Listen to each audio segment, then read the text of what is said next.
Hey everybody, it's been a while since we've done a garden update, but as you probably know from my past videos, when it's January, it's time to clean up and get ready for the spring because it will be here soon enough.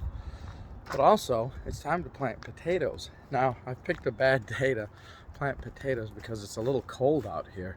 Let me show you what we got so far. Okay, so basically, as you might remember from the previous years, we made this new potato bed here rather than where it usually was, and it went really well last year. So we got to clean up some stuff here, cutting down branches and getting some beds ready with the rototiller, and got to clean up some of these beds. But the first ones that need to be done first in the fall here, or the winter, is the potato beds.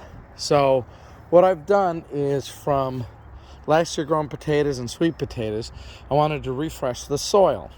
So to do that, of course, we get a couple bags of some gardening soil to kind of bring us back to level, bring the dirt up a little bit. And then what I did is got my rototiller, it's a little electric one, and kind of dig up the dirt a little bit, kind of, break up any of the, tight clods, or, how the dirt gets, compacted and stuff like that. Now, being the raised beds, that's not going to happen really all that much. And so the rototiller just went through it really quick. Now, what I also did here, I'll show you, is get some amendments. Things like Epsom salts, some all-purpose plant food 10-10-10, little organic food, little garden lime, a little bit of this, a little bit of that, to kind of make your own little concoction. And so I put that in here and then mixed it up on the topsoil as well. Now, I keep experimenting with my watering. Now, last year it worked well, but I had these area watering where I just put it in the ground and it would cover.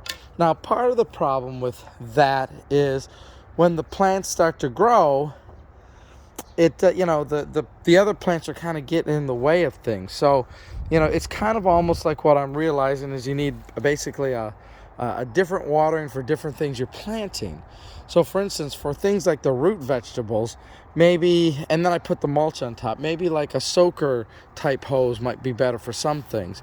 But then other things, this area, watering does good, especially in the heat of the summer when you really need to pump a lot of water in dry conditions and stuff like that.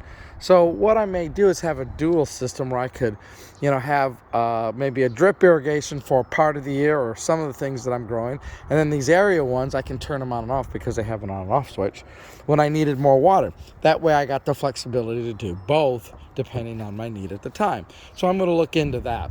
But anyways, I laid out my potatoes here, kind of my spacing, kind of like what I did last time. This one's a little too close. Let me bring it over here or something. I kind of was running out of potatoes, so I had some odds and ends. So anyways, what I'm going to do is push these down into the ground now, cover them back up with the dirt, and then I got to get the mulch on there. So I don't have any mulch at the hand. I have to go to the store to get that.